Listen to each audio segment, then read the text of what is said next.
Hi, I'm Jeff, and today we're exploring the site of the old Los Angeles Zoo in Griffith Park.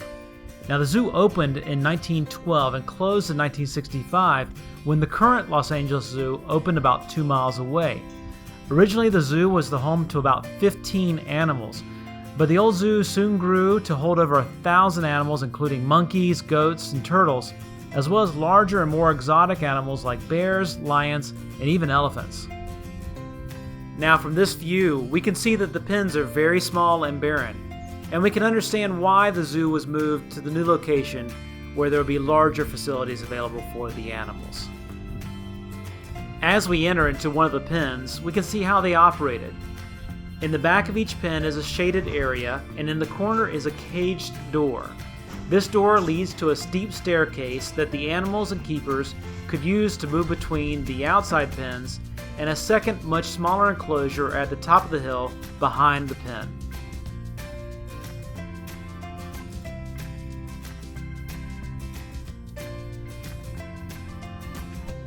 And here we see the upper pens.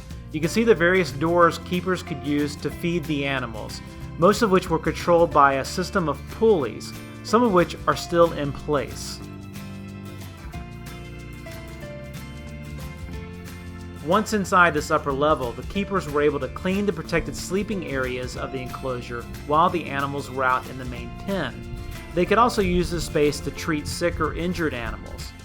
And if you look to your right, you can see the stairs leading back down to the main pen.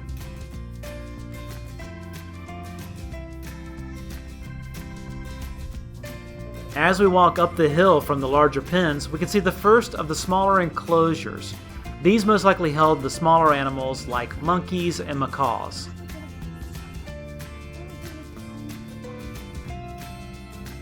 As we round the corner, we're going to pass some smaller cages, which may have held birds or other animals like reptiles, rabbits, or even bobcats. And in the distance to the right, we can also see a series of larger cages. These cages not only had more space, but some of them also had an area inside to catch water so the animals could cool off. From this view inside one of the cages, you can see the pool area, as well as some steps the workers added so the animals could get to the shaded ledge area in the rear of the cage.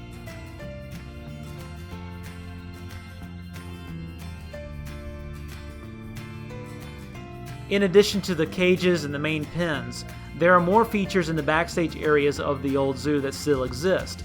This pen, for example, is up the hill behind the larger pens, and it doesn't look like it was prepared as a place for guests to visit, so this may have been a quarantine area for some of the sick or injured animals. And with this shot, we can see what it would be like to be inside one of these cages in the isolation pen.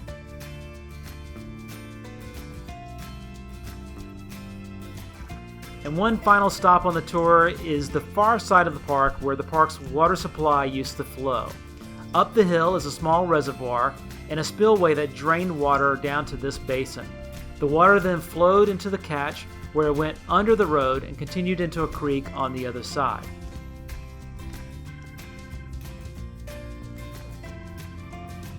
I hope you enjoyed the tour. The old Los Angeles Zoo is definitely worth a visit. Check out the notes in the description below for more information about how you can visit the spot yourself.